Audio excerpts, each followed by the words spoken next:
اور اس کے بعد سے آج کا دن ہے کہ میں اس دعا کا دامن نہیں چھوڑتا، کیونکہ اس کی وجہ سے مجھے اتنا فائدہ ہوا ہے۔ اور مجھے بات پتہ چل گئی ہے، مجھے لوگ آ کے مجھ سے ینگ لڑکے ہیں جو اب امام بن گئے ہیں یا پبلک اسپیکر بن گئے ہیں اور بن گئے، اور مجھ سے آ کے ایڈوائس لیتے ہیں کہ بھائی پبلک اسپیکنگ کی سیکرٹ کیا ہے؟ میں کہتا ہوں یہ دعا ہے۔ کہتے ہیں ہاں دعا تو مجھے بھی آتی ہے، لیکن واقعی میں سیکرٹ کیا ہے؟ میں کہتا ہوں پتہ ہے کیا ہے؟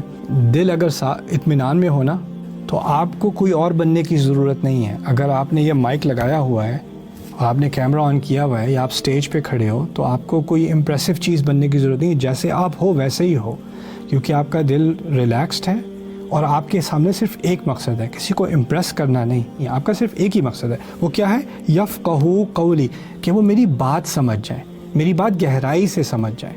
اب اگر میں کسی بچے سے بات کر رہا ہوں تو میں نے کیسے بات کرنی ہے کہ میری بات سمجھ جائے؟ کسی بڑے سے بات کر رہا ہوں تو کیسے بات کروں کہ میری بات سمجھ جائے؟ اگر میں کسی ایسے غیر مسلم سے بات کر رہا ہوں جس کا کوئی بیک گراؤنڈ نہیں ہے تو میں اس سے کیسے بات کروں کہ وہ میری بات سمجھ جائے؟ اگر میں کسی رہبائی سے بات کر رہا ہوں، کسی پریسٹ سے بات کر رہا ہوں، ہر ایک کا خاطب الناس علی قدر عقولہم، لوگوں سے ان کی عقل، ان کے مرتبے، ان کے سٹیٹس، ان کی سچویشن کے حساب سے بات کیا کرو، موقع محل دیکھ کے بات کیا کرو۔ اور اگر یہ چیزیں سامنے رکھ کے بات کرو گے، اطمینان سے بات کرو گے، بات سمجھ جائیں گے۔ اس کے اندر ہی اتنا پیارا فارمولا ہے، لیکن بات کلیئر کرو، یعنی آپ کے دماغ میں ہے، آپ کو سمجھ ہے آپ نے بات کرنی کیا چیز ہے جو آپ کسی اور کو سمجھانا چاہ رہے ہو۔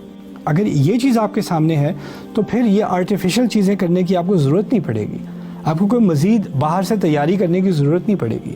جو آپ کے دل میں واقعی سنسیئرلی جینوئنلی بات ہے، اللہ آپ کو کلام میں روانی دے دے گا۔